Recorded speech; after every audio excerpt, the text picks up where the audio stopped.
Hello दोस्तों, आप लोग कैसे हैं। आप लोगों का स्वागत है झाकास एजुकेशन में। आज हम लोग लौकिक साहित्य के बारे में बात करेंगे, जिसमें से हम धार्मिक साहित्य पढ़ा दिए हैं। अगर आप लोग देखना चाहते हैं तो डिस्क्रिप्शन में उसका लिंक है, आप लोग वहां से जाकर देख सकते हैं। तो चलिए लौकिक साहित्य स्टार्ट हम लोग करते हैं। लौकिक साहित्य के अंतर्गत ऐतिहासिक एवं अर्ध ऐतिहासिक ग्रंथों तथा जीवनियों का उल्लेख किया जाता है। दोस्तों बता दें, लौकिक साहित्य से भारतीय समाज के ऐतिहासिक एवं सांस्कृतिक इतिहास को जानने में काफ़ी मदद मिलता है। ऐसी रचनाओं में सर्वप्रथम उल्लेख अर्थशास्त्र का किया जाता है। दोस्तों बता दें, आचार्य चाणक्य द्वारा रचित इस कृत को भारत का पहला राजनीतिक ग्रंथ माना जाता है और इसमें मौर्यकालीन राजनीतिक, सामाजिक, आर्थिक एवं धार्मिक स्थिति की स्पष्ट जानकारी मिलता है। और ग्रंथ हैं जैसे राजतरंगिणी, इसके लेखक कल्हड़ हैं। इसमें इतिहास, कश्मीर के इतिहास के बारे में बताया गया है। और हैं जैसे विक्रमादेव चरित्र हैं, जो चालुक्य वंश के बारे में बताया गया है, जिसमें विशेष विक्रमादित्य के विषय में ही जानकारी मिलता है इस ग्रंथ से। अब हम लोग विदेशी यात्रियों के विवरण के बारे में बात करेंगे। इसको 3 भागों में डिवाइड किया गया है। पहला यूनानी रोमन लेखक, और दूसरा चीनी लेखक, और तीसरा सिकंदर के समकालीन यूनानी लेखक। यूनानी रोमन लेखक के बारे में जानेंगे। इसमें पहला लेखक हैं टेसियस। दोस्तों बता दें, यह ईरान का राजवैद्य था। भारत के संबंध में इनका विवरण आश्चर्यजनक कहानियों से है। और दूसरा लेखक हैं हेरोडोटस। इन्हें इतिहास का पिता कहा जाता है। इसने अपनी पुस्तिका हिस्टोरिका में 5वीं शताब्दी ईसा पूर्व के भारत फारस के संबंध का वर्णन किया है। सिकंदर के साथ आने वाले लेखकों में निरियकस और आनेसिक्रटस तथा अरिस्टोबुलस के विवरण अधिक प्रामाणिक एवं विश्वसनीय है। और नेक्स्ट लेखक है मेगास्थनीज। यह सेल्यूकस निकेटस का राजदूत था, जो चंद्रगुप्त मौर्य के राजदरबार में आया था।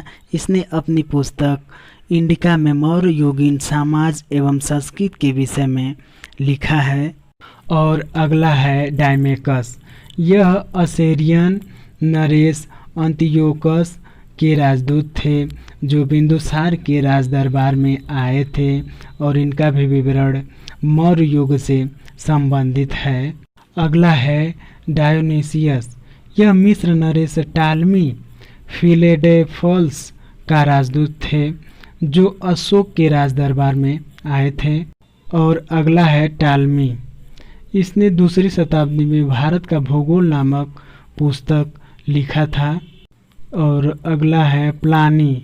इसने प्रथम शताब्दी में नेचुरल हिस्ट्री नामक पुस्तिका लिखी, जिसमें भारतीय पशुओं, पेड़ पौधों, खनिजों, पदार्थों आदि के बारे में विवरण इस पुस्तक में मिलता है। एक पुस्तक है पेरिप्लस ऑफ द एरिथ्रियन सी। इसमें दोस्तों बता दें, भारत के बंदरगाहों तथा व्यापारिक वस्तुओं के बारे में जानकारी दी गई है। और अगला है चीनी लेखक में फायान हैं, जो ये चीनी यात्री हैं। गुप्त नरेश चंद्रगुप्त द्वितीय के दरबार में आए थे। इसने अपने विवरण में मध्य प्रदेश के समाज एवं संस्कृति के बारे में वर्णन किया। अगला यात्री हैं हेनसांग, जो ये हर्षवर्धन के शासनकाल में भारत आए थे। दोस्तों बता दें, नालंदा विश्वविद्यालय में अध्ययन करने तथा भारत से बौद्ध ग्रंथों को एकत्रित कर ले जाने के लिए ये आए थे। और इनका भ्रमण वृत्तांत सीयू की नाम से प्रसिद्ध है, जिसमें 138 देशों का विवरण मिलता है। और दोस्तों बता दें, इनके अनुसार सिंध का राजा शूद्र होता था। बता दें दोस्तों, हेनसांग के अध्ययन के समय नालंदा विश्वविद्यालय के कुलपति आचार्य शीलभद्र थे उस समय। ये एग्ज़ाम में आता है क्वेश्चन। अगला लेखक में अरबी लेखक में बात कर लें तो अल बरूनी हैं, जो मोहम्मद गजनवी के साथ भारत आए थे। इन्होंने अरब में लिखी गई इनकी कृत किताब उल हिंद या तहकीक ए हिंद है, जिसे भारत की खोज कहा जाता है। आज भी इतिहासकारों के लिए ये महत्वपूर्ण स्रोत माना जाता है। और अगला लेखक हैं इब्न बतूता।